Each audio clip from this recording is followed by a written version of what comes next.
The skies above Mesopotamia darkened as the storm god Ish-Kur unleashed torrents of rain, but the true tempest raged on the ground where Ninurta, the divine warrior, stood alone against the monstrous Anzû. This winged beast, having stolen the sacred tablet of destinies, held the very fabric of the cosmos in its claws. Lightning cracked as Ninurta raised his legendary mace, Sharur, its voice whispering strategies of war. The battle wasn't just about strength, it was a clash for the fate of gods and mortals alike. And when the dust settled, Ninurta emerged victorious, reclaiming the tablet and securing his place as the unstoppable champion of the divine realm. This wasn't just another myth to the ancient Sumerians, it was a testament to the god who shaped their world. Ninurta, the god of war, agriculture, and heroic triumph, wasn't merely a figure of destruction. He was a paradox, a bringer of chaos in battle, yet a granter of fertile fields and protector of kings. His stories were etched into temple walls, whispered in prayers for bountiful harvests, and invoked by warriors before they marched.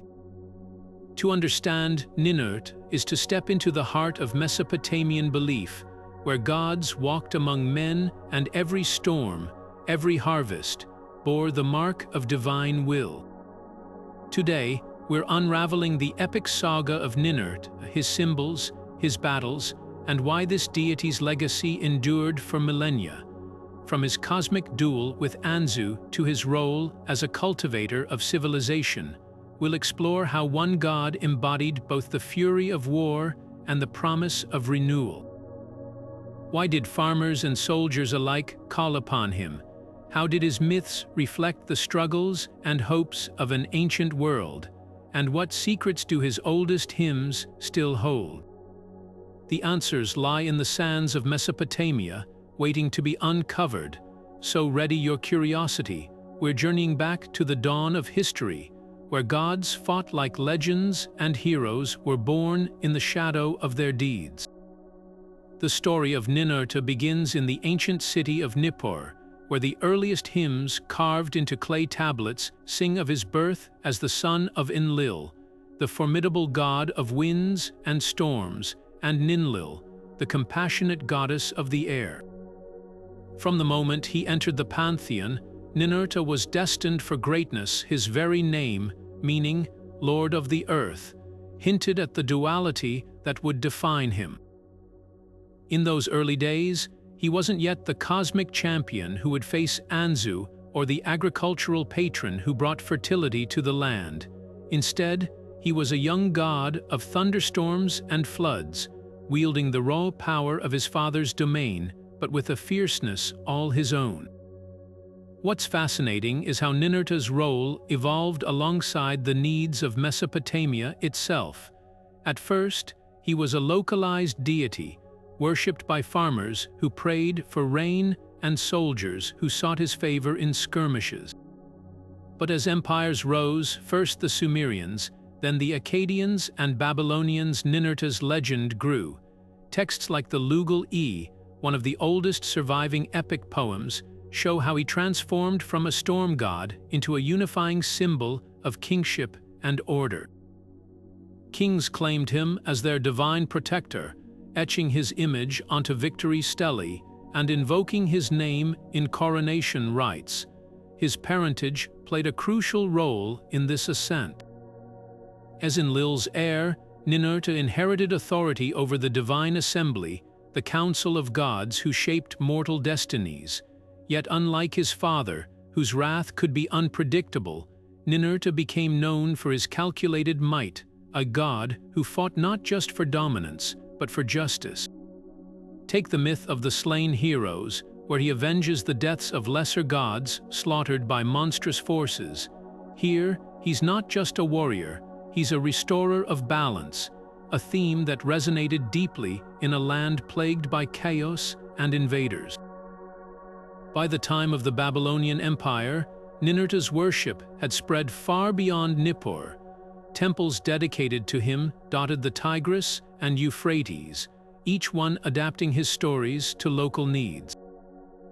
In some cities, he was a harvest god, his battles against chaos reinterpreted as metaphors for the cycle of planting and reaping. In others, he became synonymous with Ninurta, demonstrating how fluid myth could be in Mesopotamia. This adaptability ensured his survival even when newer gods like Marduk rose to prominence. Ninurta's legacy endured, woven into the fabric of daily life and royal propaganda alike. To trace Ninurta's origins is to witness the birth of a cultural icon, one whose evolution mirrored the triumphs and fears of an entire civilization. From thunderstorms to sovereignty, from local shrines to empire spanning reverence, his journey reveals how myths aren't just stories, but living reflections of the people who tell them.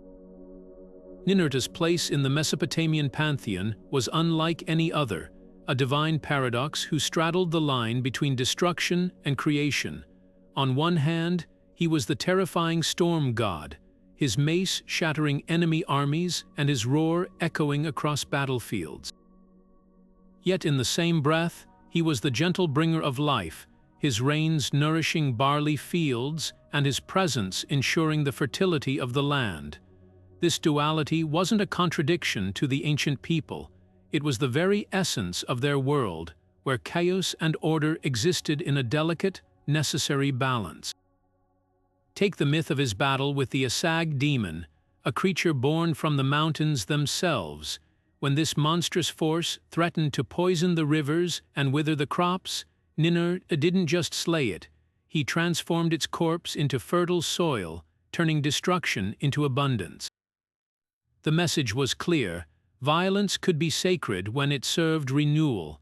This same theme played out in rituals, where farmers would spill offerings onto the earth, mirroring Ninurta's own acts of consecration through conflict. Even his weapons carried this dual symbolism. His enchanted mace, Sharur, wasn't just a tool of war, it was a conduit for divine will, capable of whispering strategy or summoning life, giving floods at its master's command. What made Ninurta truly indispensable was how his myths mirrored the rhythms of Mesopotamian life. The annual floods of the Tigris and Euphrates were both catastrophic and vital, sweeping away villages one season and enriching the soil the next. Ninurta embodied that cycle. His fury could level cities, yet his benevolence rebuilt them stronger. Kings knew this better than anyone. When they invoked Ninurta before battle, they weren't just asking for victory. They were appealing to the god who could turn conquered lands into thriving provinces. His temples often stood at the borderlands, where wilderness met civilization, as if to remind people that growth required both the sword and the plow.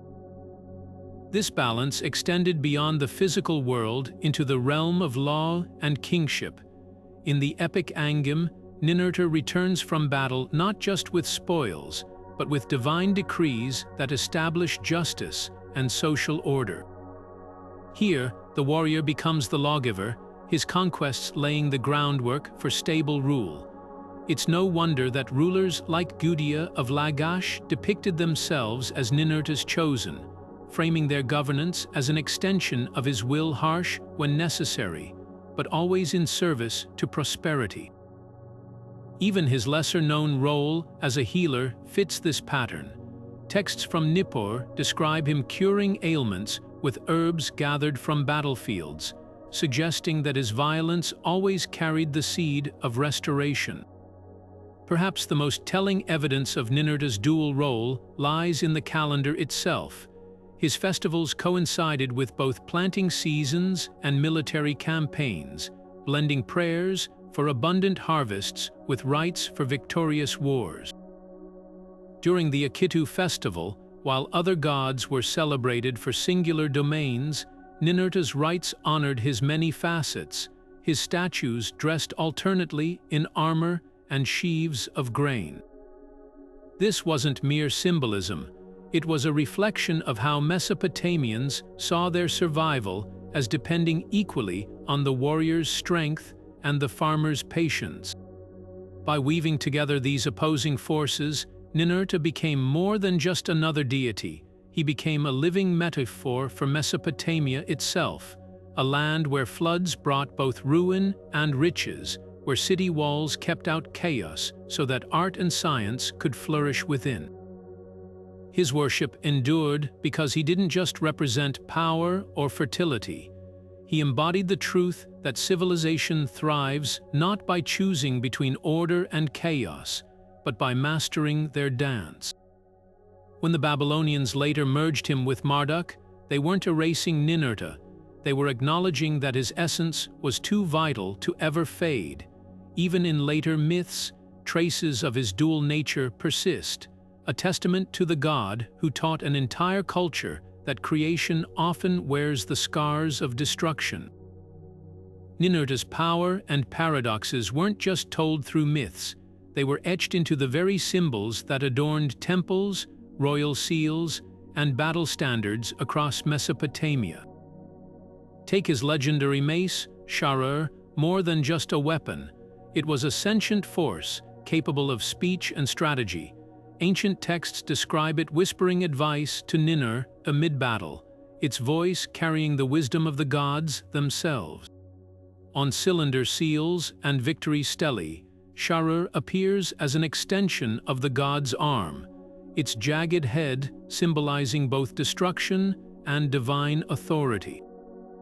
But its significance went deeper when Ninurta wielded Sharur against chaos, like the demon Asag. The mace became a tool of transformation, turning slain enemies into fertile land. This wasn't mere artistry, it was theology in metal and stone, a visual promise that even violence could birth renewal. Then there was the plow, an emblem that might seem at odds with Ninurta's warrior identity, until you understand how Mesopotamians saw the earth. To them, plowing a field was its own kind of battle, the blade breaking stubborn soil just as Sharur shattered foes. Artifacts from Lagash show Ninur gripping both mace and plow, framing him as the patron who cleared the way for civilization, whether through conquest or cultivation. The plow's curve mirrored the arc of his mace, a deliberate overlap in iconography that whispered, creation and destruction were two sides of the same divine act. Farmers would hang small plow amulets in their homes, not just for good harvests, but as tributes to the god who fought so the land could thrive. Most striking of all was Anzû, the lion-headed eagle Ninur, famously vanquished. Yet after their battle, Anzû's image evolved into a sacred symbol adorning temple gates and royal insignia as a guardian against chaos. This was no accident. By subjugating Anzû, Ninurta didn't erase its power, he harnessed it. The creature's hybrid form, a lion's ferocity fused with an eagle's dominion over the skies, became a metaphor for Ninurta's own dual nature. On the throne of Gudea, Anzû is depicted not as a slain monster, but as a noble protector, its wings outstretched beneath the king's feet. Even in defeat, it served the god's order, a reminder that true strength lay in mastering chaos, not erasing it. These symbols weren't static. Across centuries and empires, their meanings shifted like the Tigris currents. In Assyrian reliefs, Sharur might appear more ornate, its handle wrapped in sacred cuneiform, while Babylonian seals emphasized the plow's connection to justice, linking Ninurta to Hammurabi's law codes. Every adaptation spoke to the god's enduring relevance, his icons evolving alongside the people who revered them. To hold a coin stamped with Anzû or trace a finger over a temple frieze of Sharur was to touch the living pulse of a belief system where war and wheat, terror and tenderness were woven into a single divine tapestry. The theft of the Tablet of Destinies sent shockwaves through the heavens, for without it, the gods themselves were rendered powerless. Anzû, the monstrous lion-headed eagle, had committed the ultimate sacrilege. Once a trusted guardian of Enlil's sanctuary, the beast succumbed to greed, snatching the tablet while the storm god bathed. With its celestial inscriptions, Anzû could rewrite the very laws of existence, unmaking the divine order Ninur was born to protect. The myths don't describe a mere theft, they paint a cosmic emergency where the balance of creation itself hung in the balance. What followed wasn't just a battle, it was a trial by storm and steel. Ninurta, armed with Sharur, pursued Anzû into the mountains, but the creature wielded stolen divinity like a weapon. Every time Ninurta loosed an arrow, Anzû erased its flight with a command. Thunderbolts meant to incinerate the beast fizzled into mist. Even the winds, loyal to Ninurta's father Enlil, refused to obey. The conflict became a chess match of divine strategy, where brute force alone couldn't prevail. Here, the myths reveal Ninurta's ingenuity. Consulting Sharur, he learned to mirror Anzû's loopholes, attacking when the tablet's power waned during dawn and dusk, when light and darkness blurred into ambiguity. The climax unfolds like a ritual as much as a fight. Ninurta didn't simply kill Anzû, he dismantled its stolen authority. One version describes him severing the monster's wings, grounding its rebellion. Another tells of Sharur striking the tablet itself, purging Anzû's corrupt influence from its surface. The message was clear: justice in Mesopotamia wasn't about annihilation, but restoration. By returning the tablet to Enlil, Ninurta reaffirmed the hierarchy of the gods, yet his victory also transformed him. Where once he'd been a lesser storm deity, now he stood as Enlil's equal in all but name, a hero who'd saved not just the pantheon, but the fabric of reality. This myth reverberated far beyond temple walls. Kings invoked it to legitimize their rule, casting themselves as earthly parallels to Ninurta, champions who vanquished chaos to uphold Mat, the principle of cosmic balance. Farmers saw the tale echoed in their fields, where drought and flood were their own Anzûs, and Ninurta's triumph promised eventual renewal. Even the monster's fate carried meaning. Some texts suggest Anzû's feathers became the first writing reeds, its defiance repurposed for scribble wisdom. In a culture where every flood could bring famine or fertility, Ninurta's duel taught that true power lay not in avoiding chaos, but in wrestling it into something sacred. Perhaps the most striking detail lies in what the myths omit. Nowhere does Ninurta gloat or claim the tablet for himself. His victory was never about personal glory, it was a reckoning for the greater order. This selflessness cemented his role as Mesopotamia's ultimate cultural hero, a god who fought not for dominion, but for the right of all things, mortal and divine, to exist as they were meant to. When scribes pressed styluses into clay to record his deeds, they weren't just preserving a story, they were inscribing a manifesto on the nature of power, justice, and the delicate art of holding the world together. The earth itself trembled when Asag, the demon born from the primordial mountains, rose to challenge the gods. This wasn't just another monster. Asag embodied chaos in its purest form, a being so vile its very presence poisoned rivers and split the ground with earthquakes. Where Anzû had stolen divine order, Asag sought to unravel creation itself, turning fertile plains into wastelands. The myths paint a harrowing scene: villages swallowed by fissures, crops withering as if scorched by an invisible fire, and the Tigris and Euphrates running black with silt. For Ninurta, this was more than a battle, it was a divine rescue mission to save the land from collapse. What makes this clash so gripping isn't just the scale of destruction, it's how Ninurta's victory reshaped Mesopotamia's very geography. Ancient texts describe the god confronting Asag in the eastern highlands, where the demon had forged an army of stone warriors from the bedrock itself. Sharur, Ninurta's sentient mace, advised him to strike not just at Asag, but at the roots of its power. The resulting duel was cataclysmic. Lightning shattered cliffs, and shockwaves carved new valleys, but Ninurta's true brilliance lay in what came next. Instead of leaving the land scarred, he repurposed the wreckage. Asag's corpse became fertile soil, its bones forming mineral-rich ridges where barley would later flourish. The stones it had animated, Ninurta piled them into dikes and channels, taming the floods that once ravaged the plains. This myth wasn't just poetry, it was an ancient explanation for the world Mesopotamians saw around them. The jagged peaks of the Zagros Mountains, those were Asag's broken spines, the alluvial deposits that made farming possible, the demon's remains, transformed by divine will.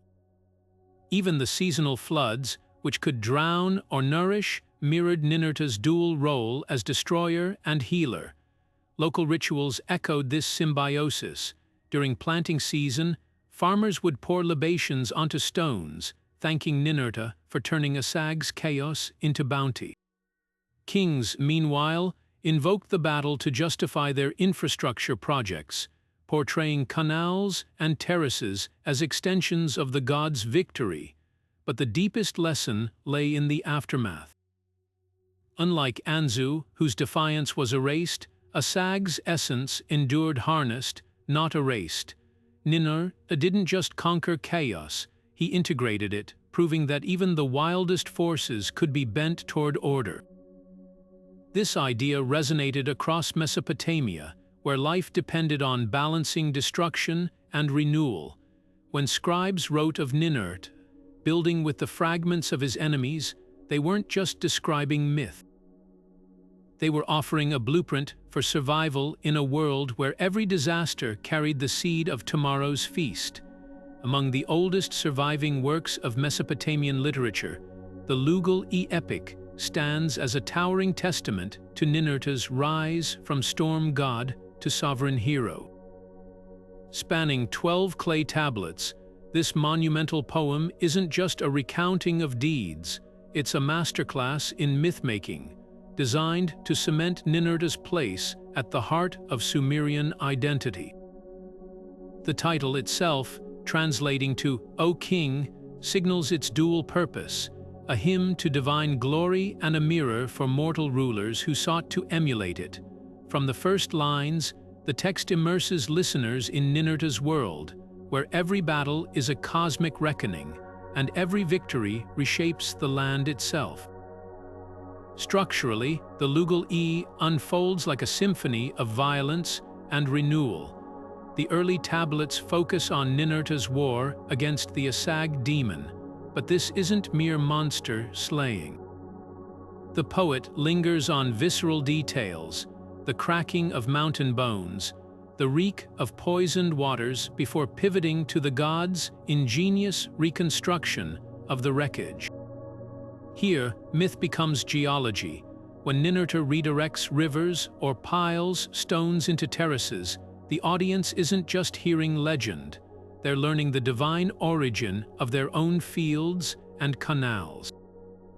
This interplay of destruction and creation mirrors the epic's rhythmic cadence, where combat verses give way to serene passages describing the new world order Ninurta forges. What truly elevates the Lugal-e beyond propaganda is its psychological depth. Unlike earlier hymns that portray Ninurta as an unstoppable force, this text reveals his cunning. In one gripping sequence, Sharur, his sentient mace, warns him of Asag's illusions, prompting the god to outthink rather than overpower his foe. Later, when Ninurta lectures the defeated stones, rewarding those that aided him, and cursing traitorous boulders to shatter under human tools, the scene resonates like a judicial drama, blending morality with geology. These layers spoke directly to Mesopotamian values, where wisdom and strength were inseparable virtues for both gods and kings. The epic's cultural impact rippled far beyond temples. Scribble schools copied its tablets for centuries, using Ninurta's exploits to teach cuneiform and instill ideals of leadership. Kings like Shulgi of invoked its passages to justify their conquests, framing themselves as earthly parallels to the god who turned chaos into civilization. Even agricultural rites borrowed its imagery, with farmers chanting excerpts while plowing, as if each furrow echoed Ninurta's reshaping of the land. The Lugal-e didn't just celebrate a deity, it became a blueprint for Mesopotamian identity, a narrative lens through which floods, wars, and harvests all gained divine meaning. Perhaps most revealing is how the poem adapts older myths. Earlier versions of Ninurta's battles were stark confrontations, but the Lugal-e weaves in legal and agricultural themes, reflecting the sophistication of Ur's bureaucracy. When Ninurta allocates land to loyal stones or establishes irrigation laws, he's not just a warrior, he's a statesman, mirroring the very kings who sponsored the epic's recitation. This wasn't accidental. By aligning Ninurta's triumphs with the practical needs of an empire, the Lugal-e ensured his worship would endure as long as the rivers flowed and rulers sought legitimacy. To read the Lugal-e today is to witness the birth of heroic archetypes that would echo through Gilgamesh, Heracles, and beyond. But its genius lies in how it transforms local lore into universal themes: the balance of force and justice, the price of order, the alchemy that turns devastation into fertility. When the final tablet declares Ninurta, the king who fixed the boundaries of heaven and earth, it's more than praise. It's the voice of a civilization declaring that true power doesn't just conquer, it rebuilds. Long before his battles with Anzû or Asag, Ninurta faced a different kind of threat, not from monsters, but from fallen warriors who had dared challenge the gods. The myth of the slain heroes reveals a fascinating twist in Ninurta's legend, where the line between enemy and resource blurs in startling ways. These weren't ordinary fighters, they were once divine entities themselves, warriors who had served the pantheon before their rebellion. When they fell in battle against Ninurta, their bodies didn't simply vanish. Instead, they underwent a transformation as profound as it was practical, becoming stones with unique properties that would shape human civilization. Take the case of basalt, described in ancient texts as the corpse of one particularly defiant hero. Ninurta didn't discard it, he sanctified it, declaring its hardened form perfect for millstones to grind grain. Another warrior's remains became flint, ideal for sparking fires or crafting tools. Even the shimmering lapis lazuli, prized across Mesopotamia for jewelry and ritual objects, was said to originate from the veins of a fallen champion. This wasn't just poetic metaphor, it reflected a worldview where nothing, not even defiance, was wasted. The myth carried a potent message: conflict could yield more than victory, it could forge the very materials of progress. What makes this narrative so compelling is how it inverts expectations. Unlike later myths where villains are utterly destroyed, here Ninurta integrates his enemies into the fabric of daily life. A miller turning grain into flour, a blacksmith striking flint to forge metal, these everyday acts became unconscious collaborations between mortals and the divine. Temples even displayed these stones as sacred relics, their origins recited during rituals to remind worshippers that order emerged not by erasing chaos, but by repurposing it. The slain hero's myth also reveals Ninurta's role as a divine arbiter. He doesn't punish indiscriminately. He assesses each fallen warrior's essence, assigning posthumous roles based on their strengths. A hero known for stubborn resistance might become granite, used to anchor buildings against floods. Another, famed for speed, transforms into a lightweight pumice for scrubbing. This meticulous allocation mirrors Mesopotamian legal traditions, where justice sought balance rather than mere retribution. Kings drew direct parallels, portraying themselves as Ninur-like figures who turned rebellious cities into productive provinces. Archaeology lends eerie credence to the story's cultural impact. At Anzû, a tablet lists temple offerings alongside the very stones described in the myth, implying they were venerated as relics. Meanwhile, cylinder seals depict Ninur, standing over prostrate figures whose bodies morph into mineral veins.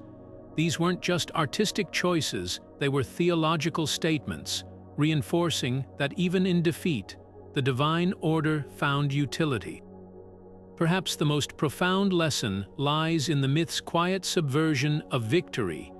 Ninurta's triumph isn't marked by feasting or boasting, but by the meticulous curation of his foes' remnants. In a land where resources were scarce and survival precarious, the story taught that true power lay not in domination alone, but in the ability to transform opposition into foundation. When a Babylonian child gathered flint for their family's fire, or a mason quarried basalt for a city wall, they were participating in a cycle as old as the gods themselves, one where every conflict, properly harnessed, could build the future. Few deities embody the paradox of destruction and creation as vividly as Ninur does in his role as Mesopotamia's agricultural patron.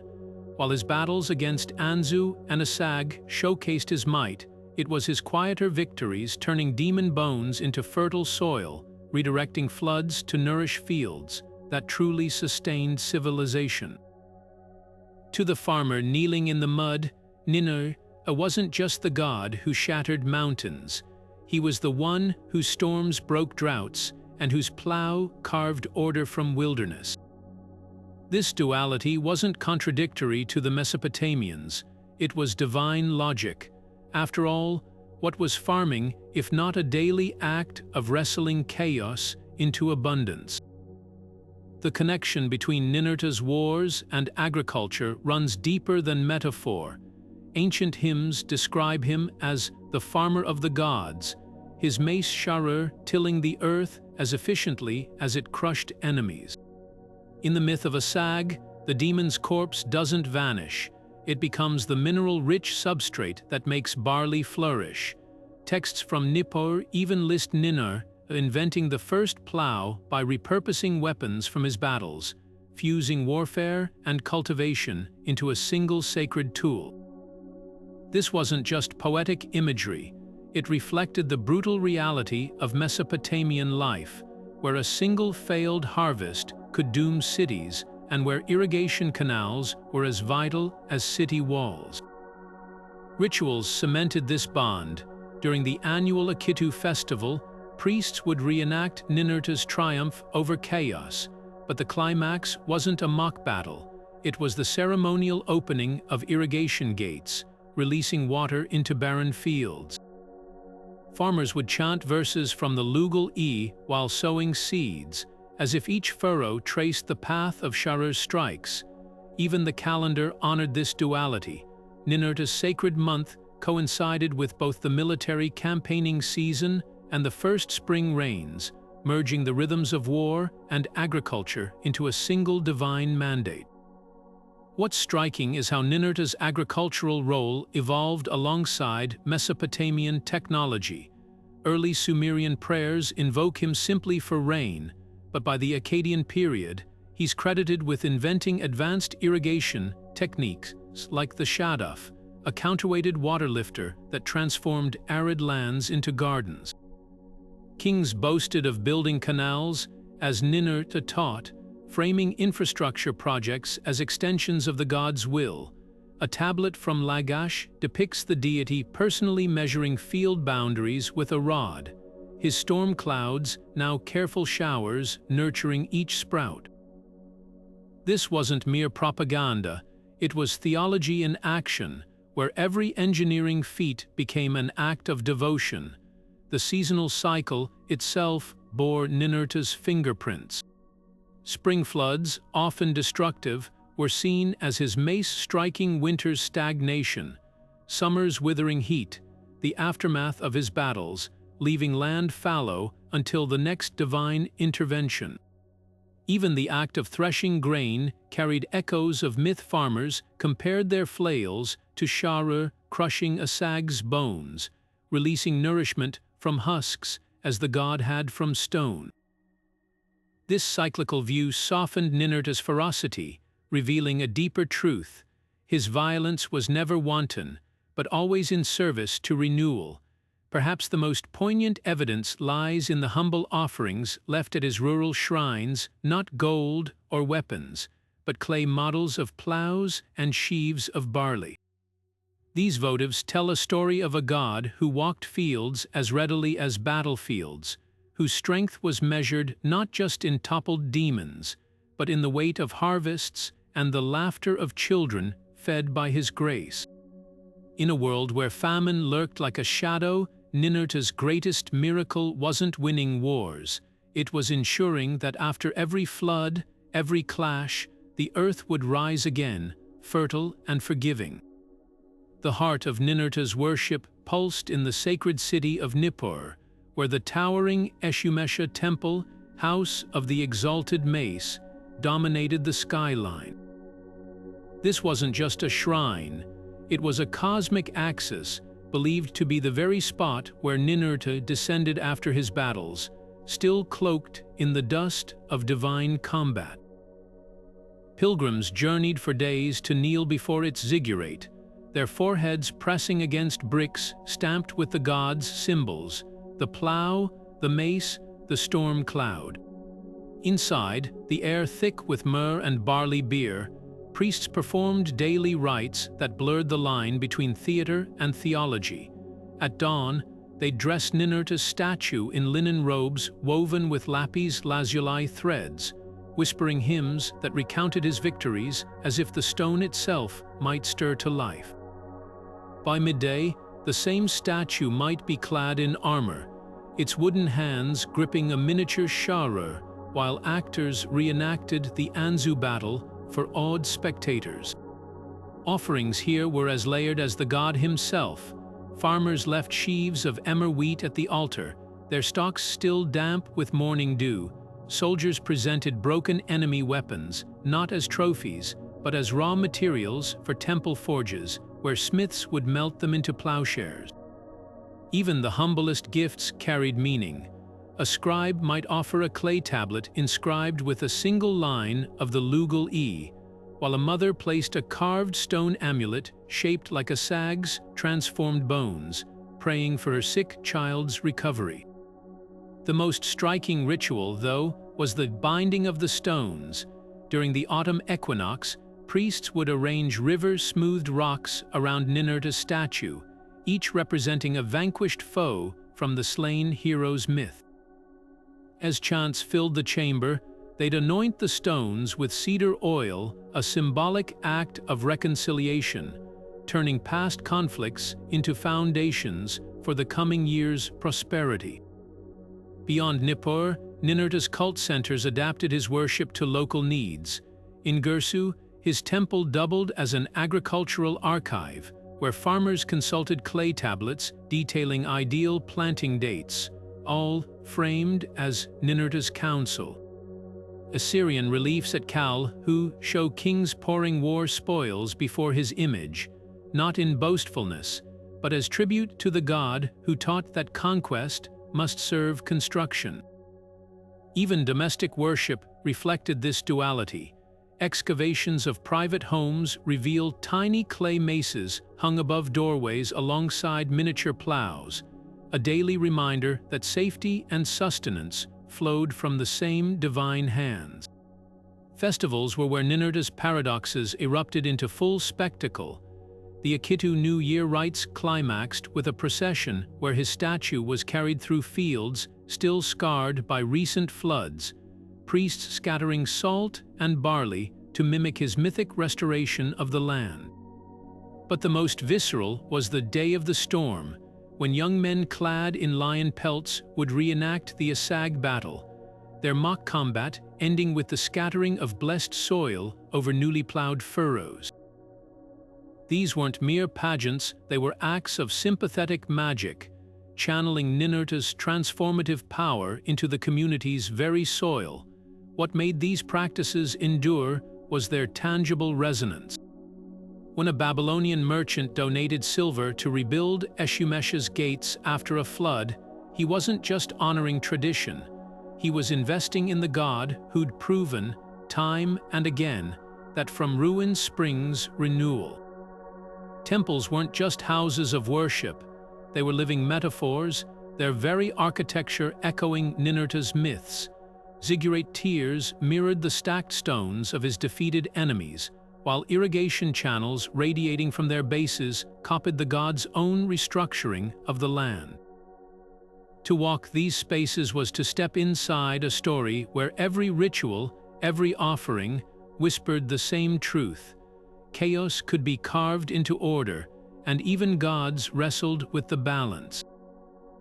When the myths speak of Ninurta's arsenal, they're not just listing weapons, they're revealing extensions of his divine will, each tool imbued with its own personality and purpose. At the center stood Sharur, his sentient mace, far more than a blunt instrument. Ancient texts describe it as a counselor whispering battle strategies mid-combat, its voice carrying the wisdom of millennia. In the epic Lugal-e, Sharur doesn't merely strike, it negotiates, warning Ninurta of Asag's illusions and advising patience when brute force would fail. This wasn't just poetic flourish, it reflected a Mesopotamian belief that true power blended strength with cunning. Artifacts show Sharur depicted with a leonine head, its handle wrapped in cuneiform inscriptions, as if the weapon itself were a sacred text. Equally fascinating was Ninurta's bow, fashioned not from wood but from the ribs of a primordial storm. Unlike mortal archers, he didn't need arrows. His shots materialized from thunderbolts, each one capable of piercing mountains or summoning life-giving rain. Hymns from Nippur describe how he'd loose a single shaft to split the sky, its lightning branching into 7 tributaries that nourished distant fields. Yet this bow wasn't solely destructive. During the Decode festival, priests would stage a ritual where an arrow, never fired, was laid across a map of the kingdom, a symbolic gesture invoking Ninurta's protection over borders without spilling blood. Then there were the lesser-known tools in his arsenal, the net woven from hurricane winds, used to ensnare chaotic spirits, and the sickle sword that could harvest souls as effortlessly as barley. But perhaps most intriguing was his shield, said to be forged from the compressed essence of defeated demons. Unlike passive defenses, it actively repelled evil, its surface etched with the faces of vanquished foes whose trapped screams warded off new threats. These weapons weren't static relics, they evolved alongside his myths. Early Sumerian texts portray Sharur as a simple club, but by Babylonian times, it could grow to the size of a city wall when confronting cosmic threats. The bow's arrows, once mere projectiles, gained names and destinies in later hymns, with one called Fate Seeker, said to carve the courses of rivers. Even his arsenal's contradictions held meaning. The same sickle that severed enemy necks also pruned sacred groves, embodying Ninurta's dual roles as destroyer and cultivator. What truly set these weapons apart was their interdependence. Alone, Sharur was wise but powerless, the bow fierce but indiscriminate. Together, under Ninurta's command, they became instruments of precision, tools that could topple a demon without harming the wheat fields beneath its feet. Temples reinforced this synergy in art, showing the mace and bow crossed like agricultural implements, their violence sanctified by purpose. When a Babylonian general invoked Ninurta before battle, he wasn't just asking for strength, he was begging for the discernment to wield it like the god himself, where every strike served a greater order. The lesson echoed beyond war. Farmers saw Ninurta's plow, another weapon-turned tool, as kin to Sharur, both breaking earth to invite growth. Craftsmen aped his designs, forging mace-headed hammers to ritualistically slay raw ore before smelting, mimicking the god's transformation of chaos into utility. Even children's toys reflected this ethos. Clay figurines from show toddler-sized warriors holding miniature Sharurs, their play rehearsing the balance of force and wisdom. To hold Ninurta's weapons was to grasp the paradox of civilization itself, the recognition that order isn't inherent, but carved from turmoil with tools as nuanced as the hands that wield them. Whether whispering strategy or splitting the sky, they reminded mortals that true power wasn't in the weapon, but in knowing when to raise it, when to lower it, and how to reshape its scars into something sacred. When Assyrian kings marched into battle, they didn't just carry weapons, they carried Ninurta's legacy. The god's imagery was etched onto their weapons, woven into their banners, and even stamped onto the bricks of their palaces. To rule Mesopotamia was to position oneself as Ninurta's earthly counterpart, a warrior king who channeled divine might to crush chaos and cultivate order. Take the reign of Ashurnasirpal II, whose throne room at Nimrud bore frescoes of the god standing atop a vanquished lion-dragon, mirroring the king's own reliefs showing him trampling rebellious enemies. The message was unmistakable. Just as Ninurta subdued Asag, the king tamed the unruly edges of his empire, transforming threats into tributaries, but Ninurta's connection to kingship ran deeper than symbolism. Coronation rituals explicitly framed rulers as the god's chosen heirs. A Babylonian tablet from Sippar describes the crowning ceremony as the monarch taking the hand of Ninurta, a sacred gesture that transferred the god's authority to the throne. The new king would then receive a ceremonial mace, not a weapon, but a farmer's tool signaling that his duty was both to defend and nourish. Even the act of drawing boundaries for temples or cities echoed Ninurta's mythic restructuring of the land after defeating Asag, turning governance into a divine reenactment. Propaganda amplified this link. Royal inscriptions often depicted kings receiving dreams from Ninurta, much like the god himself consulted Sharur for strategy. When Tiglath-Pileser III boasted of turning enemy territories into well-watered gardens, he wasn't just celebrating conquest, he was casting himself as the god who turned demon bones into fertile soil. The Assyrians took it further, engraving Ninurta's symbols onto siege engines and naming forts after him, blurring the line between military campaign and sacred mission. What made this association so potent was its flexibility. A Babylonian ruler might emphasize Ninurta's role as lawgiver, citing the Lugal-e Epic to justify legal reforms, while an Assyrian warlord focused on his battle prowess. Yet both shared a core truth. Ninurta's myths provided a blueprint for kingship, where violence served creation. His victories weren't ends, but means chaos dismantled and reassembled into something greater. Perhaps the most telling evidence lies in the curses. When kings like Esarhaddon drafted treaties with vassals, they invoked Ninur, not just to smite oath-breakers, but to turn their lands barren, echoing the god's power to withhold rains. Even in threats, the balance held. Destruction always carried the promise of restoration, if only loyalty prevailed.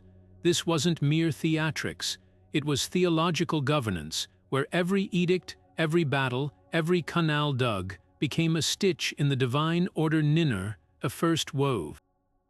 By the time of Nebuchadnezzar II, the fusion was complete. The king rebuilt Ninurta's temples not as acts of piety, but as performances of shared identity, his inscriptions declaring, "I am the Ninurta, who rebuilds what the deluge destroyed." In a land where kings rose and fell like seasonal floods, the gods' enduring duality offered rulers a timeless truth.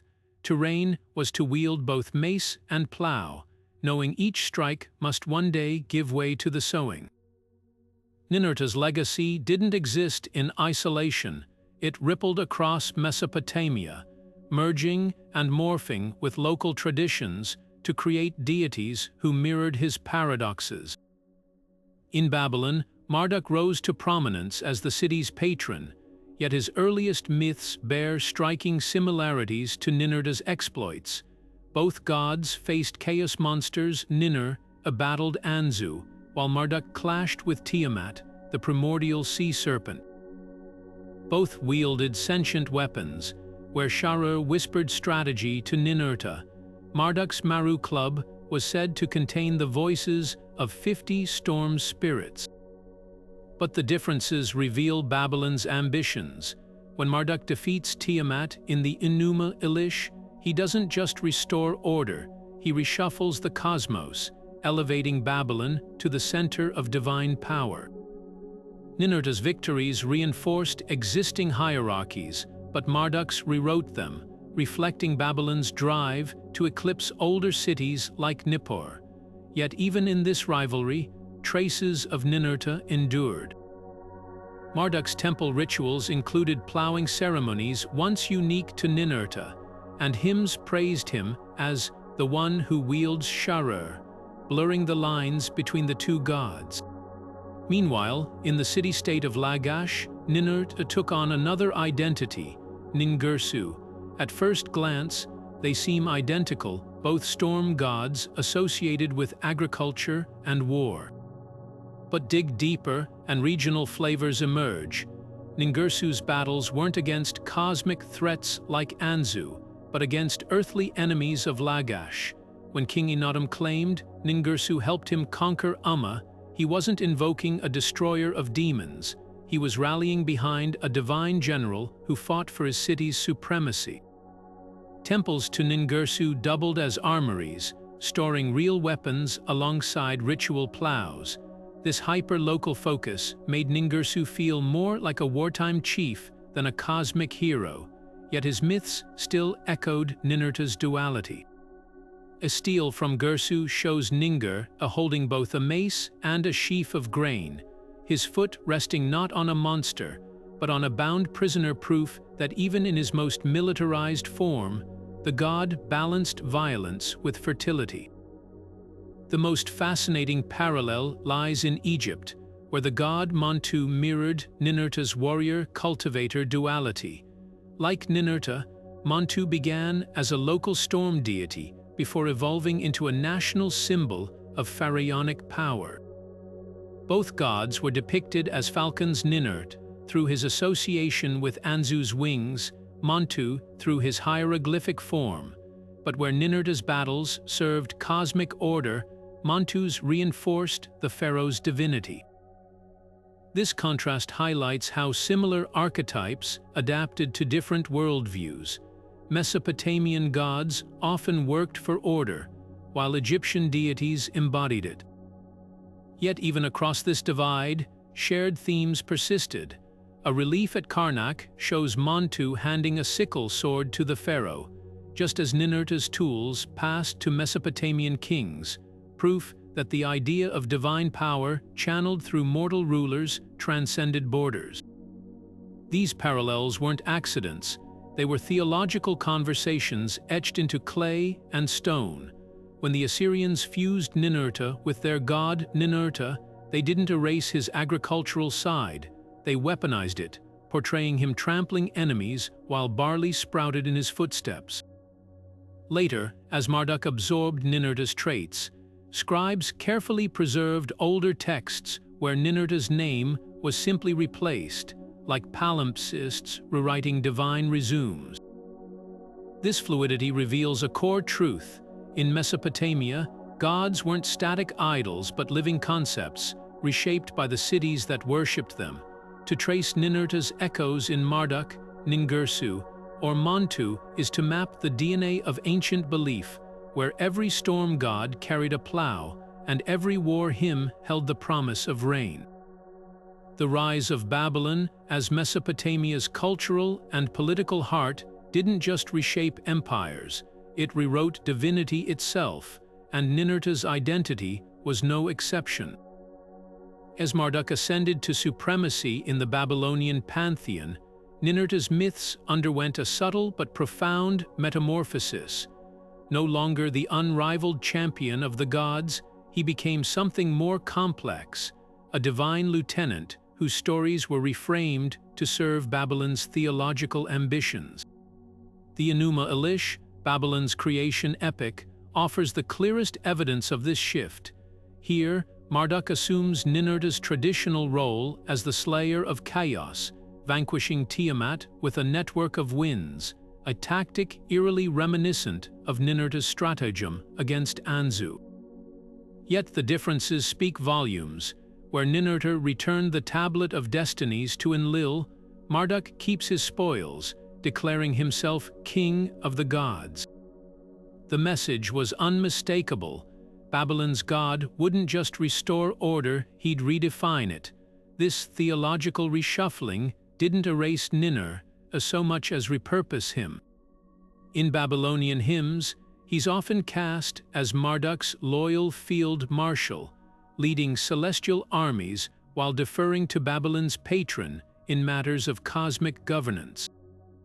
A temple inscription from Sippar describes Ninurta bearing Marduk's standard into battle, his once independent victories now framed as extensions of another god's will. Even Sharur, his sentient mace, appears in late texts as a gift from Marduk, stripping Ninurta of his most iconic weapon's origin story. Yet temple art tells a more nuanced tale. At Babylon's Esagila complex, reliefs show Ninur standing shoulder to shoulder with Marduk during the New Year's rites, his mace still raised in a gesture of shared authority, a visual compromise between theological revisionism and lingering reverence. The most striking transformation occurred in agricultural rites, where Sumerian farmers had prayed to Ninurta for rain. Babylonian rituals merged his fertility aspects with Marduk's persona. The Enkidu festival, once a celebration of Ninurta's victories, now climaxed with Marduk symbolically defeating chaos, while Ninur plowed consecrated fields beside him. This wasn't a demotion but a redistribution of roles. Marduk ruled, but Ninurta sustained. Clay tablets from Nippur reveal priests resisting this shift, crafting counter-narratives where Ninurta secretly outwits Marduk in contests of strength or wisdom. One fragmented text describes Sharur whispering to Marduk during a storm, guiding him through tactics Ninurta had mastered centuries earlier, a clever subversion that preserved Nippur's pride while acknowledging political realities. By the time of Hammurabi's empire, Ninurta's warrior edge had softened further.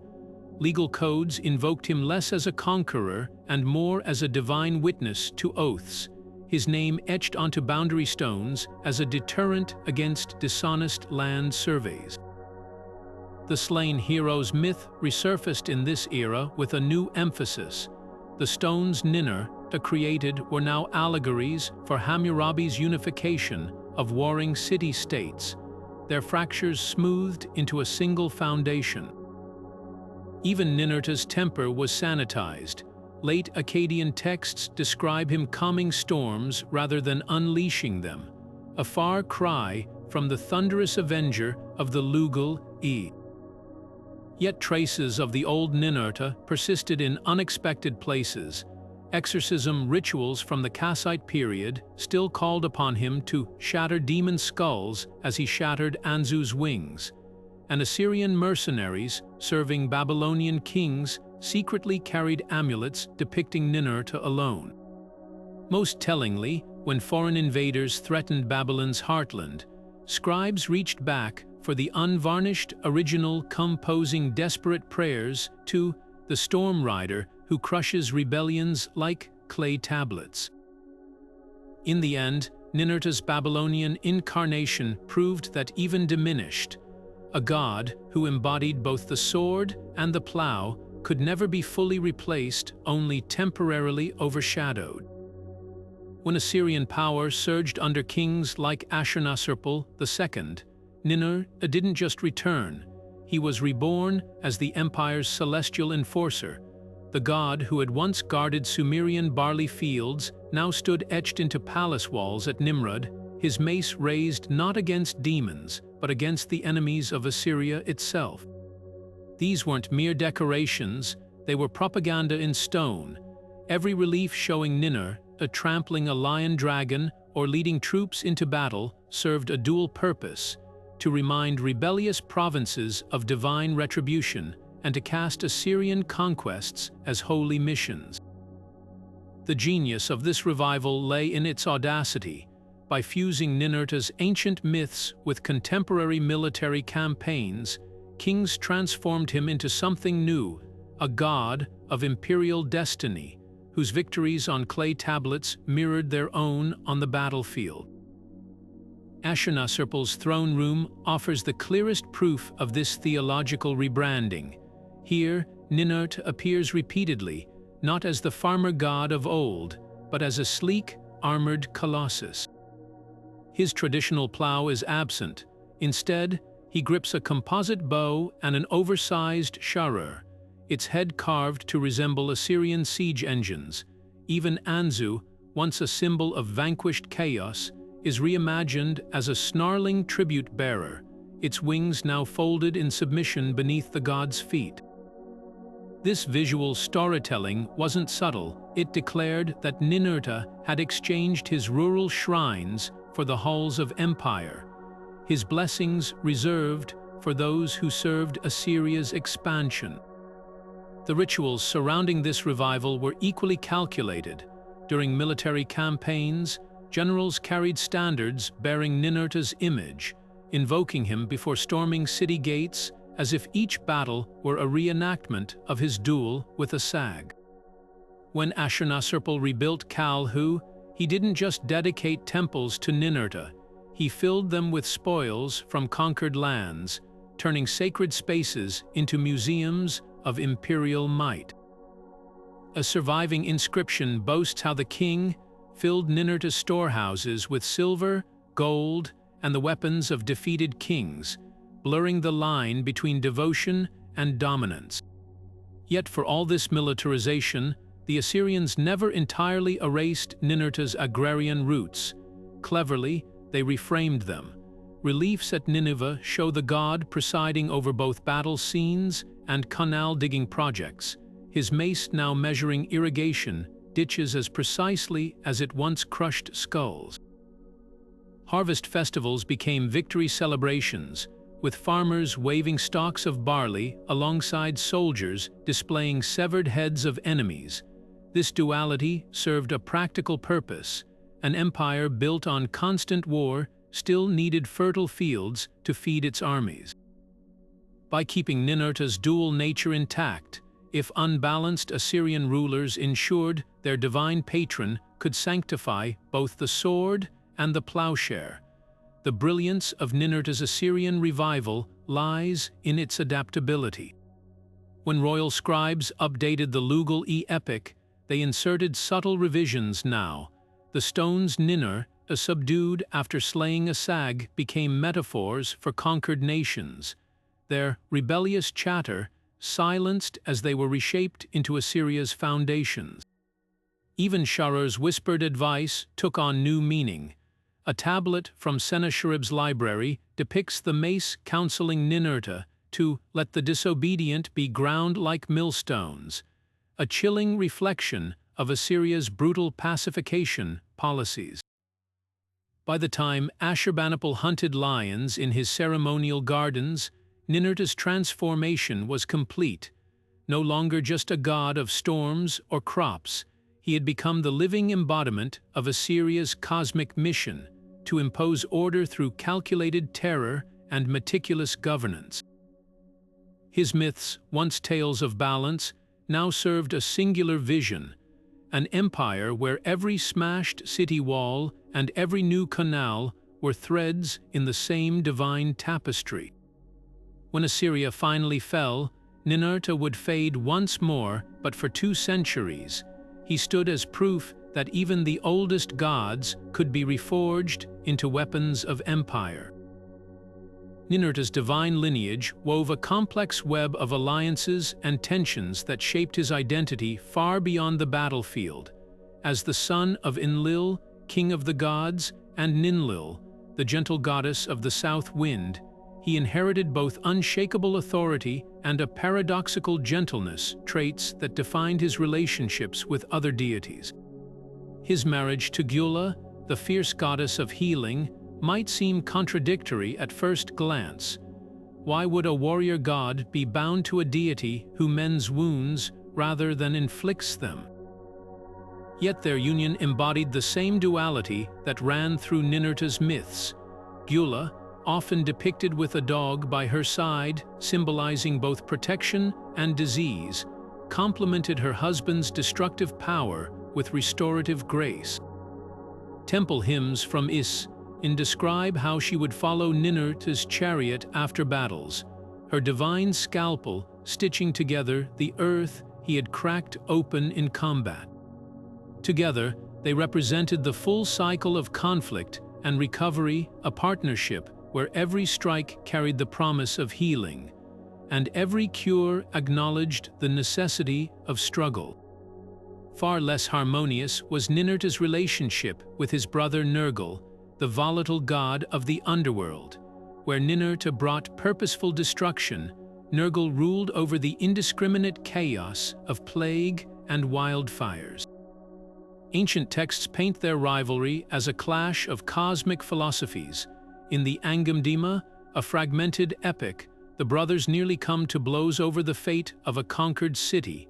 Ninur insists on rebuilding it, while Nergal demands its complete erasure.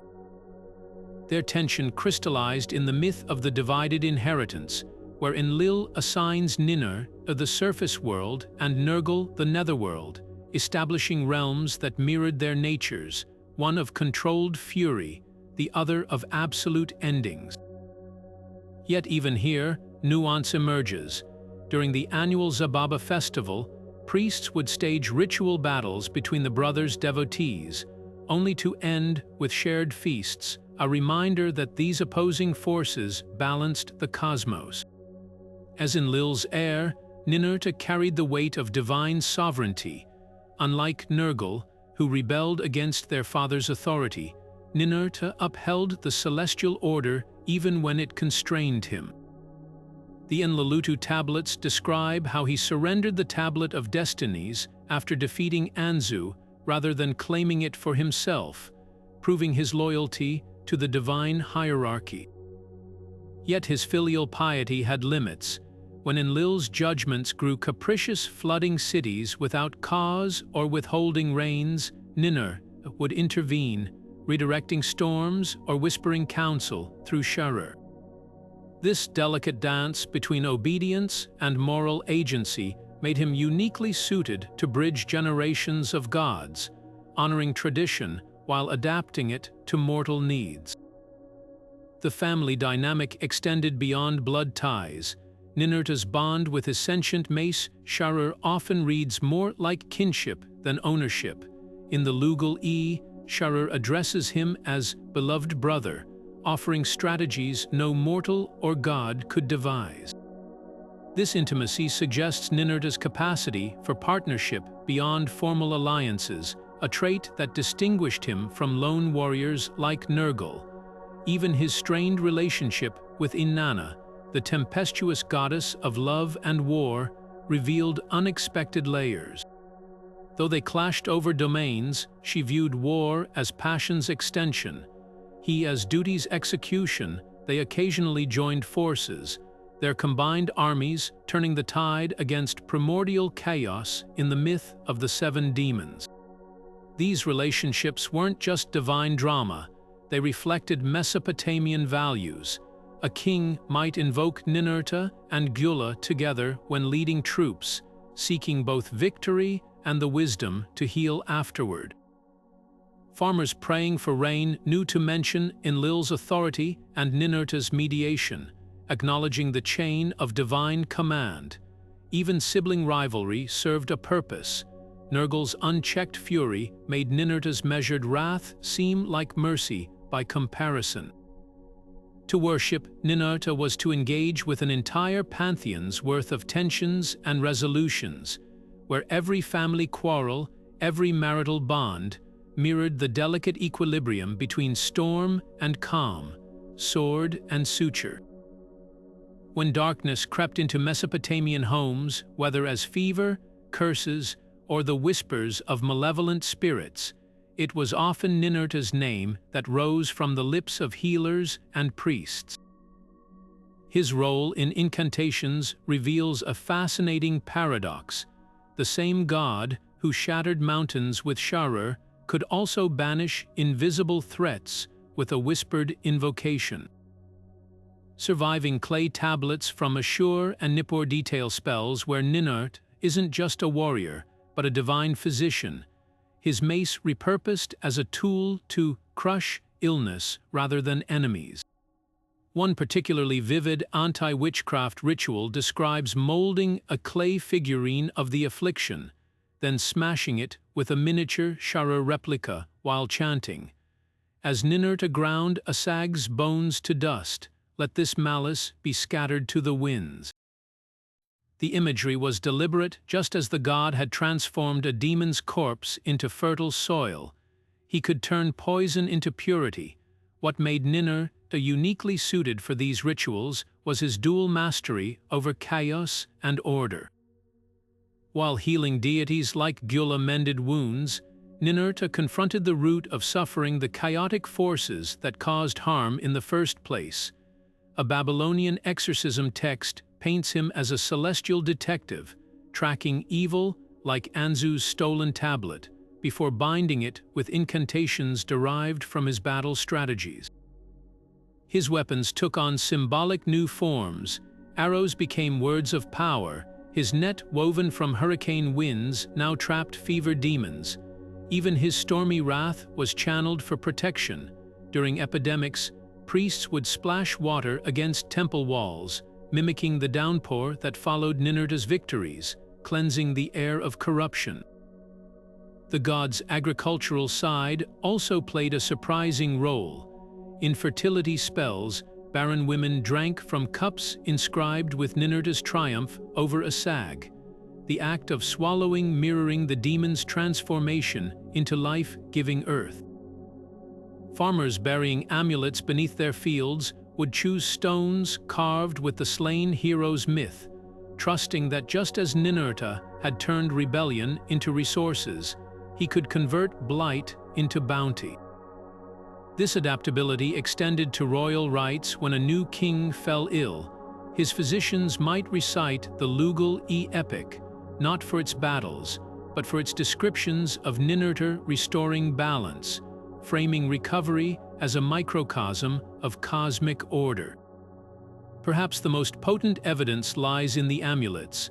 Unlike typical protective charms bearing generic blessings, Ninurta's talismans were often shaped like shattered weapons or fragmented stones, tangible reminders that his power lay in breaking and remaking.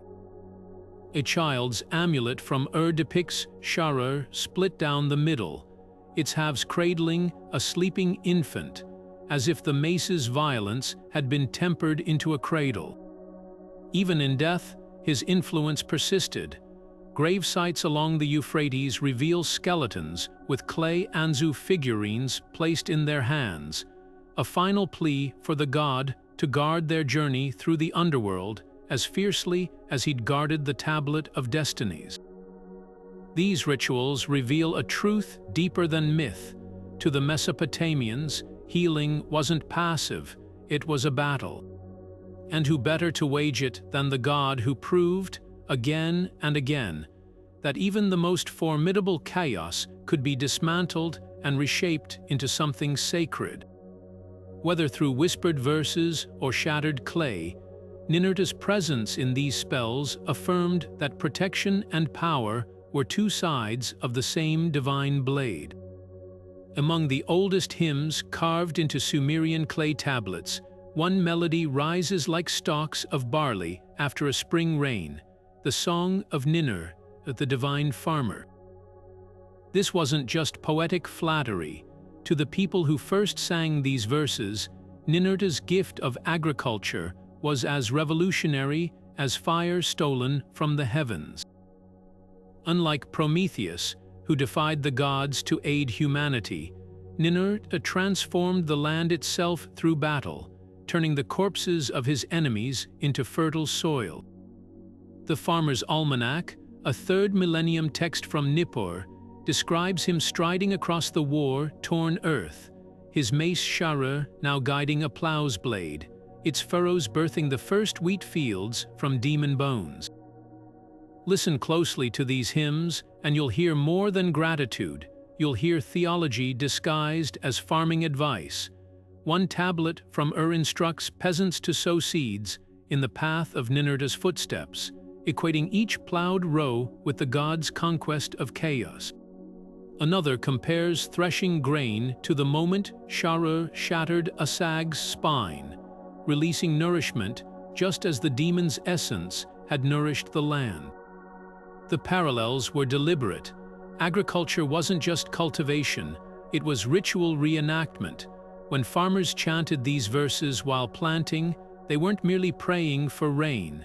They were channeling Ninurta's primordial act of turning violence into sustenance. What sets Ninur apart from other civilizing deities is his hands-on role in Mesopotamian daily life. While gods like Enki bestowed abstract wisdom, Ninurta was said to walk fields during the planting season, his storm clouds pacing behind him like attentive students. A broken tablet from Lagash details an extraordinary scene, the god demonstrating crop rotation techniques to a group of awestruck farmers, using his mace to draw diagrams in the soil. Later Akkadian texts credit him with inventing the Shaduf irrigation lever, its pivoting arm modeled after the swing of Sharur in battle. Even something as mundane as the sickle carried his imprint. Early prototypes were forged from bronze melted down from temple weapons, blending war and harvest into a single tool. The Lugal-e Epic's lesser-known passages reveal the startling intimacy of this relationship. In one vignette, Ninur doesn't just provide crops, he teaches humans to read the land's scars. After defeating the stone army, he gathers village elders beside a cracked mountainside, pointing to mineral veins in the rubble. See how the copper bleeds green here. This rock will birth your plow blades. The red-streaked stones, crush them for dye to mark boundary lines. It's a moment that reshapes civilization itself, transforming random conquest into intentional stewardship. This divine instruction manual extended beyond tools and techniques. Calendar stones from Nippur's temple library show Ninur dictating planting dates based on stellar constellations, the same stars he'd once used to navigate during his cosmic battles. His hymns became agricultural mnemonics, the rhythm of "He who slew the bull of heaven" matching the cadence of oxen pulling plows, while verses about Anzû's wingspan taught farmers to space irrigation channels, wide enough for Sharur's shadow. Even pest control had mythic roots. Locust swarms were dispersed by reciting the exact words Ninurt, used to scatter Asag's stone warriors. The brilliance of Ninurta's agricultural myths lies in their reciprocity. Where Prometheus's gift cost him eternal torment, Ninurta's lessons created an unbreakable cycle of mutual reliance. Farmers offered their first harvest sheaves at his temples not as tribute, but as proof they'd honored his teachings. In return, the god storms arrived predictably. his floods receded before drowning seedlings, and his victories against chaos creatures like Asag guaranteed another season of stability. A Babylonian proverb captured this bond perfectly. The wise farmer's plow follows Sharur's path, not because it must, but because it knows the way home. Perhaps the most poignant evidence comes not from temples, but from humble farmsteads. Archaeologists digging near Kish unearthed a row of 7th century BC boundary stones, each one carved with a startling image: Ninurta's plow slicing through Anzû's wing, the furrow behind it bursting with carved barley shoots. These weren't royal commissions, they were markers erected by ordinary families, their grooves worn smooth from generations of touching hands. In those grooves, we sense the true depth of Ninurta's legacy.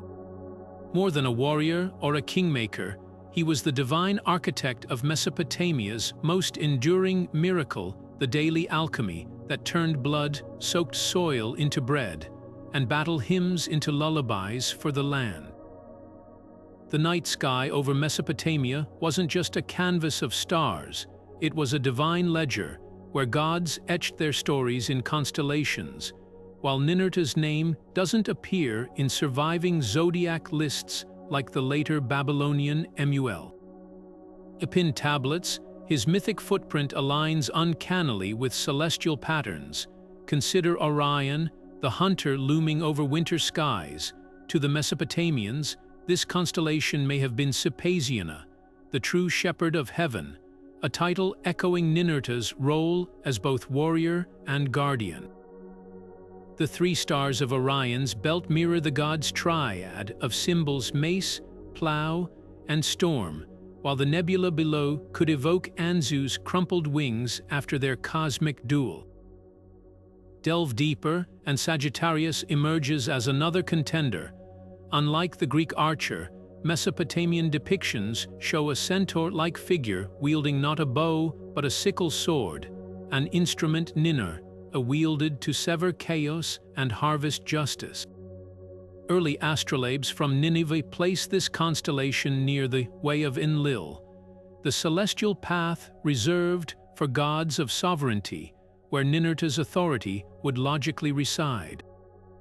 Even the arrow Sagittarius appears to shoot lines with the trajectory of Ninurta's mythic arrows, which carved riverbeds and split mountains in his battles. The connection grows stronger when examining the constellation Mulas III, later known as Perseus. Its position near the Wagon constellation Ursa Major mirrors Ninurta's role as Enlil's enforcer, eternally circling the cosmic throne. One Akkadian prayer describes Ninurta riding the heavens like a storm chariot, a phrase astronomers link to the seasonal movement of these stars.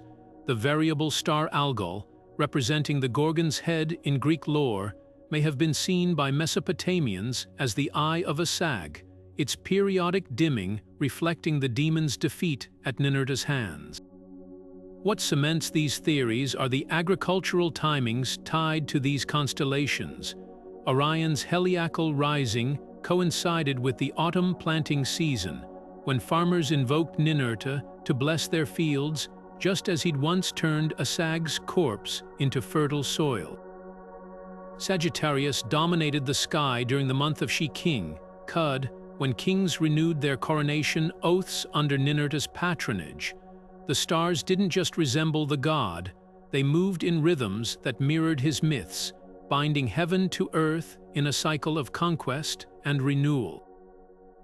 Perhaps the most compelling evidence lies in the Jish-Arim, a fragmented astrological text describing a storm figure whose celestial path intersects with the Pleiades, a star cluster Ninur was said to have created from the shattered armor of his enemies.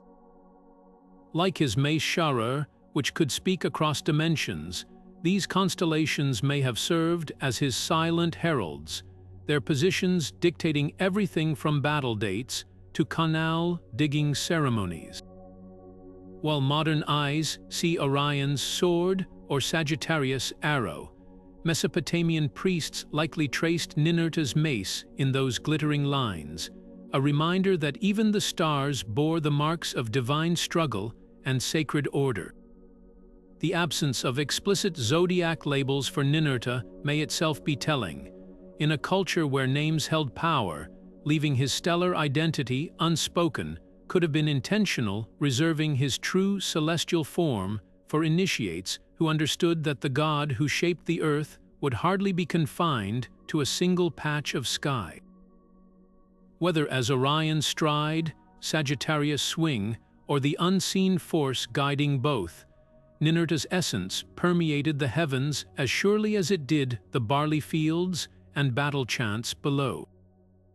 Buried beneath the sands of Mesopotamia, a silent army of artifacts waits to testify, each one whispering secrets of Ninurta's enduring worship. Among the most revealing are the cylinder seals, those intricate stone rollers pressed into clay to leave divine imprints. One from dating back to 2300 before the Common Era, shows Ninur amid stride, his foot crushing a lion demon while barley sprouts from the beast's back. The detail is microscopic but profound. Here, the god's dual nature is captured in a space smaller than a thumbprint, proving that even ordinary administrative documents carried his mythic weight. Another seal from Sippar swaps the lion for Anzû, its wings splayed like a conquered banner beneath Ninurta's mace, a motif so persistent it became shorthand for royal legitimacy, stamped on everything from tax records to marriage contracts. Step into the galleries of the British Museum, and you'll confront the colossal statue of Ninurta from Nimrud. His once vibrant lapis lazuli inlay, now faded but still hinting at his celestial grandeur. Carved during Ashurnasirpal II's reign, this 2-metered, all-sentinel originally guarded the king's throne room, his stone eyes following every visitor. Archaeologists note something peculiar. The statue's base isn't solid, but hollow, containing charred barley grains and fragments of weapons, a time capsule of offerings blending agriculture and war. Nearby, a shattered stele from Lagash offers a quieter glimpse. Here, Ninurta kneels, planting a date palm with one hand while resting Sharur against his shoulder. The cuneiform caption reads, "He who fells cedars also tends their saplings," a poetic nod to his cyclical power. Then there's the Temple of Ninurta at Kalhu, where excavators uncovered a trove of bronze figurines, each no taller than a handspan, yet teeming with life. Some depict the god as a falcon-headed warrior, an echo of his victory over Anzû. Others show him cradling sheaves of wheat, his armor replaced by a farmer's tunic. Most haunting are the votive weapons, miniature maces and sickles buried in groups of 7, likely representing the slain hero's myth. These weren't ceremonial, where patterns suggest priests used them to reenact divine battles during healing rituals, literally hammering illnesses into submission on tiny anvils.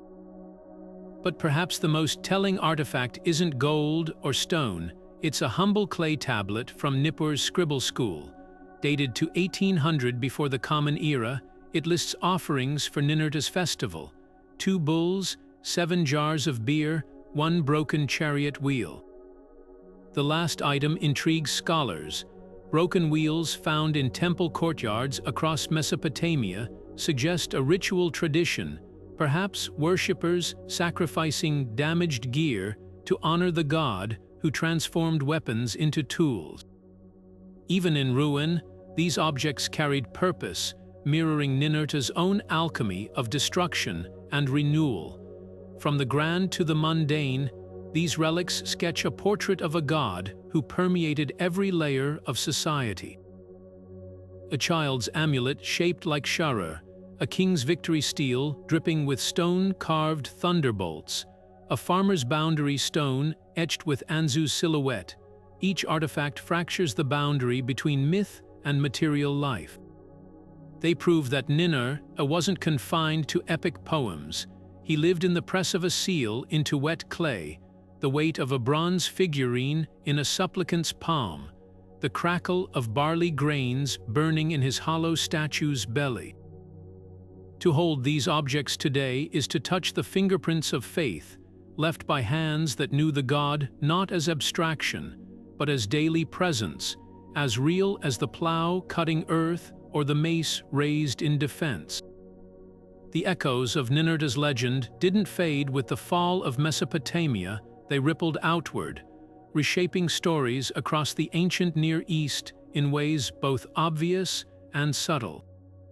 Centuries after his cult faded from prominence, traces of the warrior god resurfaced in unexpected texts like the Pseudepigrapha, a collection of Jewish writings composed between the 3rd century before the Common Era and the 2nd century of the Common Era. In the Book of Giants, fragments from the Dead Sea Scrolls describe colossal beings whose rebellions mirror Ninurta's battles against Asag and the Stone Army.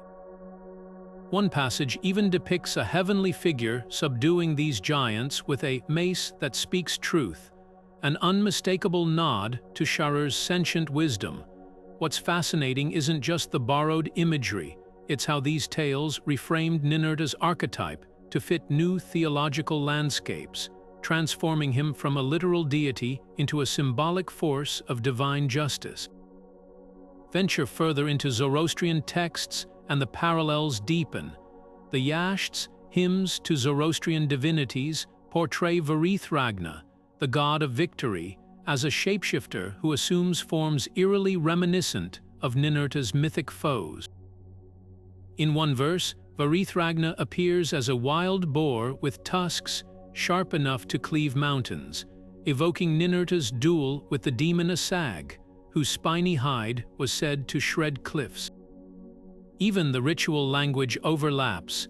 Zoroastrian priests invoked Varithragna to strike down chaos as the storm lord struck the winged thief, a clear allusion to the Anzû myth.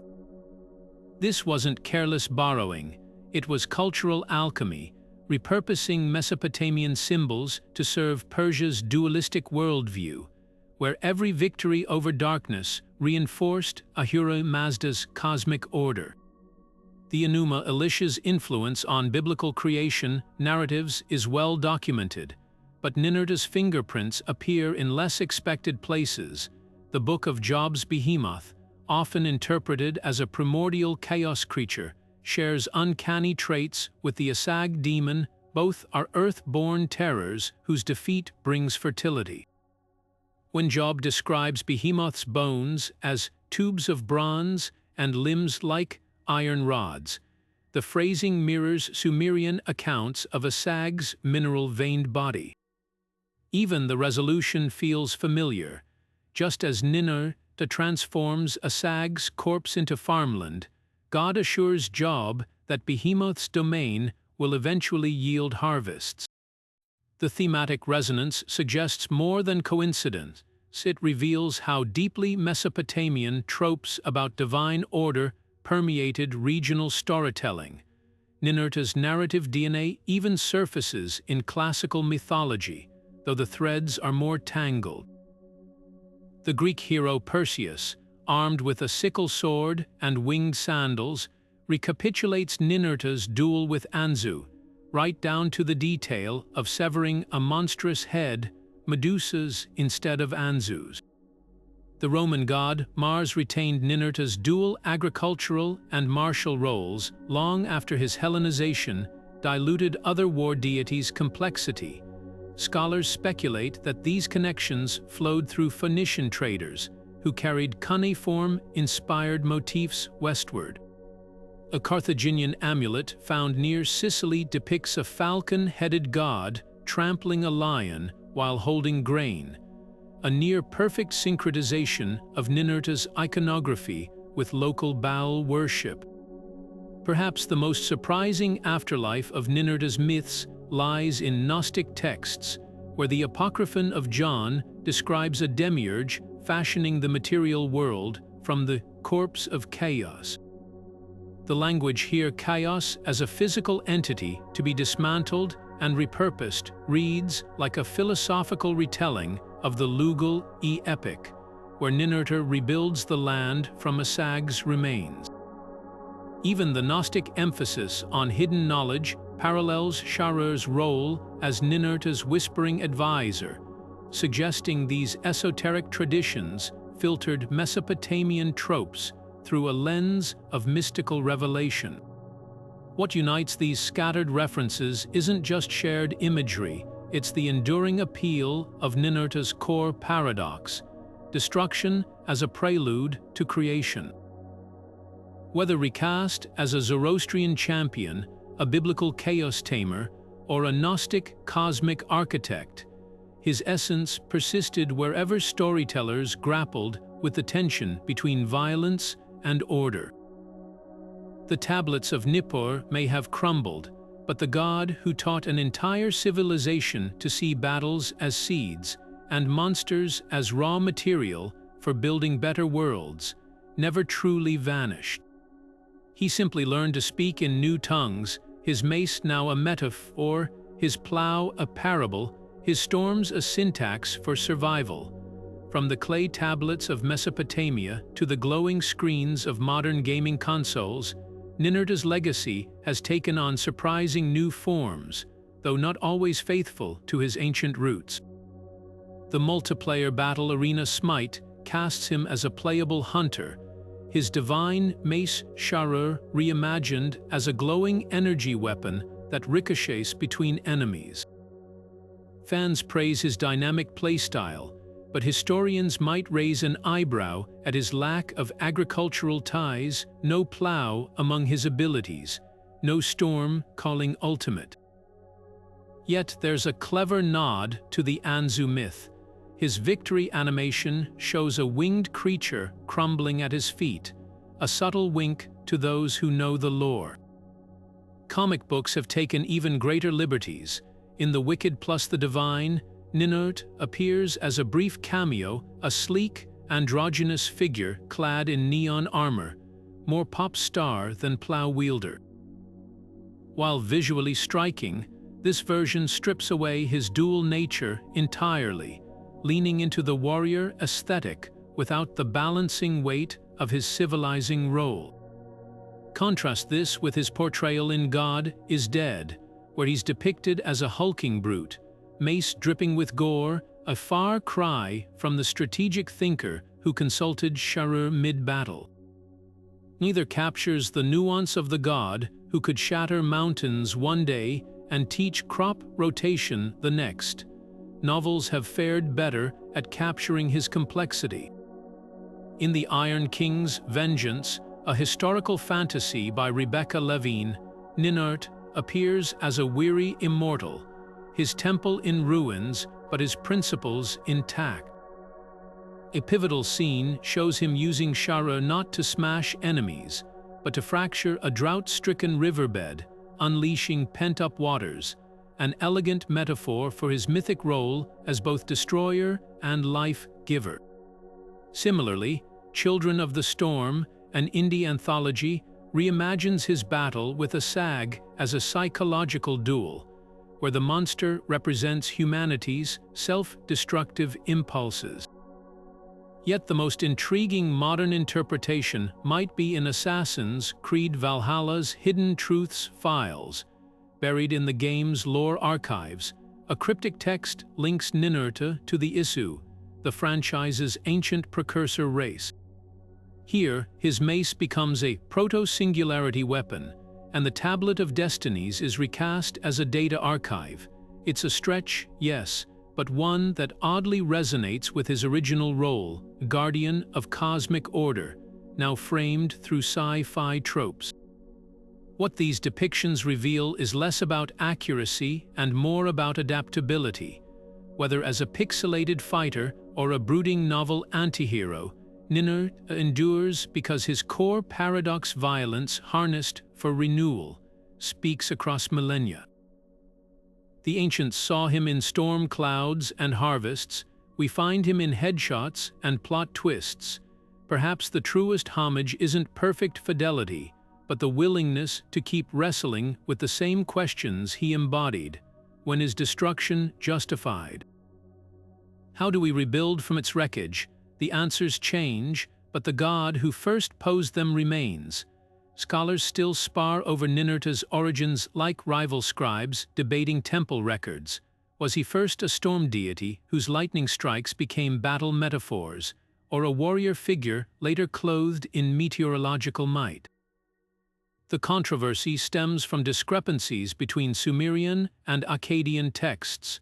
Early Sumerian hymns from Nippur describe him as the roaring thunder that shakes the date palms, his anger manifest in floods that reshape riverbeds. Yet excavations at Eshn reveal Akkadian tablets painting a different portrait, a god of conquest whose victories over chaos creatures like Asag earned him control over rain and wind as spoils of war. The divide has led to two camps. Professor al-Rashid of Baghdad University argues that Ninurta's storm traits predate his martial identity, pointing to 3rd millennium seals showing a god wielding lightning bolts, not weapons. Opposing him, Oxford's Dr.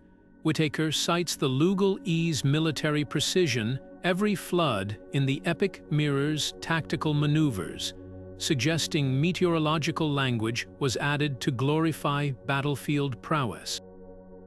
Equally heated is the debate over whether Ninurta's myths encode real historical events. The battle against Anzû, for instance, might allegorize a volcanic eruption, the monster's stolen tablet of destinies symbolizing disrupted celestial observations by ash clouds, Ninurta's victory representing the restoration of calendar-based agriculture. Dr. Chen's climatology team found evidence of major tectonic activity near Nineveh around 2200 before the Common Era, coinciding with the myth's earliest written versions. Others propose more terrestrial interpretations. The late archaeologist Petrosian believed Ninurta's war against the Stone Army chronicles a Bronze Age conflict over mineral-rich highlands, with Asag's poisoned rivers reflecting the ecological aftermath of early mining. A third controversy simmers around his agricultural role. Traditionalists view it as an organic extension of storm deities' life-giving rains, but revisionists like Dr. Meyeraux posit a political motive. Her analysis of Gudea cylinders reveals how rulers emphasized Ninurta's farming aspects to legitimize land redistribution, portraying conquests as divine acts of cultivation. Even the plow isn't safe from scrutiny. While most assume it's a peaceful symbol, Professor van der Berg's weapon metallurgy studies suggest early plowshares were reforged spearheads, making Ninurta's iconic tool a literal transformation of war into agriculture. What unites these debates is their reflection of Mesopotamia itself, a civilization built on the interplay of destruction and renewal, where every scholarly theory mirrors the god's own duality. Whether storm or soldier, allegory or history, Ninurta's enduring mystery proves that some deities refuse to be pinned down, just as Sharur's whispers in battle resist simple translation. Ninurta's myths feel startlingly modern in an era where humanity grapples with climate crises and the ethics of power. His battles weren't just clashes of strength, they were metaphors for the delicate equilibrium between civilization and nature, a theme that echoes through contemporary environmental movements. Consider the Asag myth, where Ninurta doesn't annihilate the demon, but repurposes its essence into fertile land. This mirrors today's sustainability efforts transforming industrial waste into renewable resources or rehabilitating polluted ecosystems. Climate activists might see in Ninurta an ancient blueprint for restorative justice, where destruction is never an end point but a pivot toward regeneration. Beyond ecology, His duality as both warrior and nurturer speaks to modern redefinitions of masculinity. Unlike one-dimensional action heroes, Ninurta embodies what psychologists call integrated strength, fierce in battle yet compassionate in stewardship.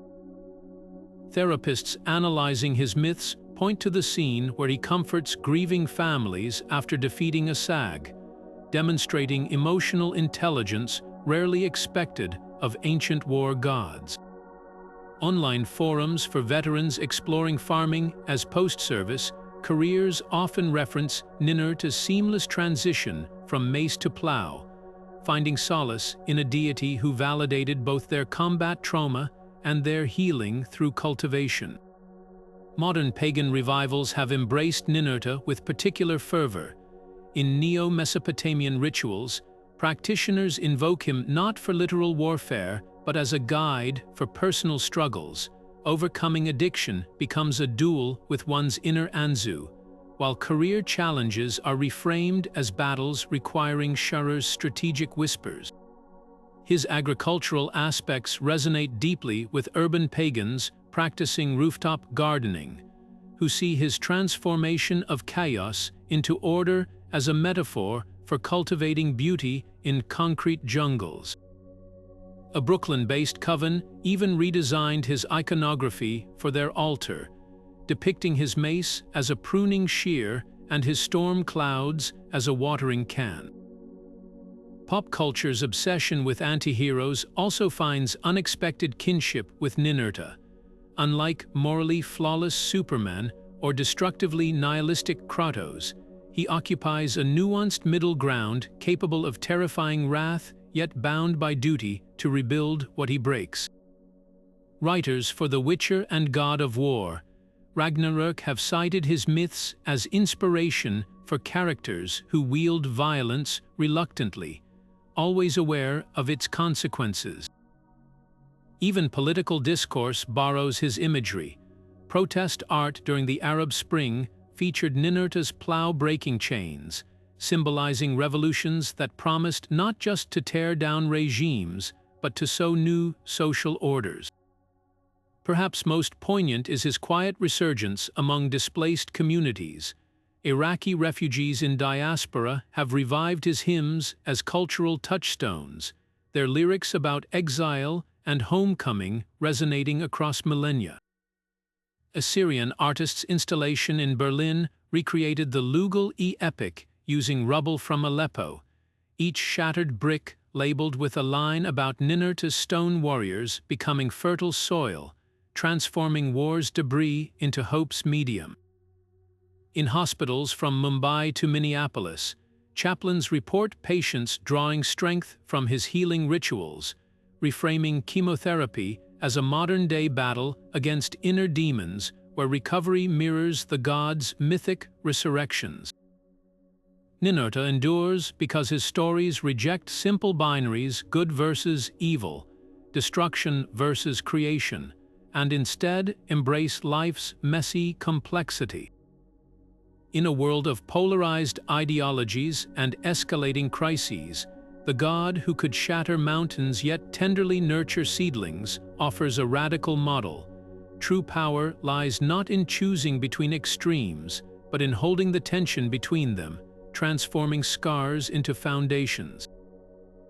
His ultimate lesson: chaos isn't something to fear or eradicate, it's the raw material from which we craft meaning, just as he forged civilization from the bones of his foes. Ninurta's legacy is a tapestry woven from storm clouds and wheat stalks, from shattered demon bones and thriving barley fields. He began as a tempest, a young god of thunder and floods, his rage as unpredictable as the skies themselves. But with each battle, each myth, he transformed. The warrior who reclaimed the tablet of destinies from Anzû became the strategist who listened to his mace's whispers. The conqueror who ground Asag's corpse into fertile soil became the teacher showing farmers how to read the land's scars. This wasn't just evolution, it was revelation proof that even gods could grow, could balance destruction with creation, chaos with order. What makes Ninurta timeless isn't just his strength, but his adaptability. Kings saw in him the divine right to rule, farmers a guardian of their fields, healers a slayer of invisible demons. His stories were never static. They shifted with the needs of those who told them, from the Sumerian hymns of Nippur to the Assyrian reliefs of Nimrod. Even today, his echoes linger in the way we wrestle with power's duality, in our longing to turn life's battles into something fertile. He reminds us that every storm, whether literal or metaphorical, carries the seed of renewal. Mesopotamia's myths are more than ancient tales, they're mirrors reflecting humanity's oldest struggles and brightest triumphs. Ninurta's journey invites us to dig deeper, to explore the rich soil of these stories where gods walk like men and heroes are forged in the crucible of conflict. Who knows what other secrets lie buried in the clay tablets of Ur or the ruins of Babylon? The adventure is just beginning. If Ninurta's saga has sparked your curiosity, don't let it end here. Like Sharur guiding its master, let this be your first step into a world where every myth holds meaning and every legend breathes with life. Hit that like button if you enjoyed the journey, subscribe to keep unraveling the stories that shaped history, and ring the bell so you never miss a tale as epic as Ninurta's. The Pantheon awaits ready to share its secrets with those willing to listen.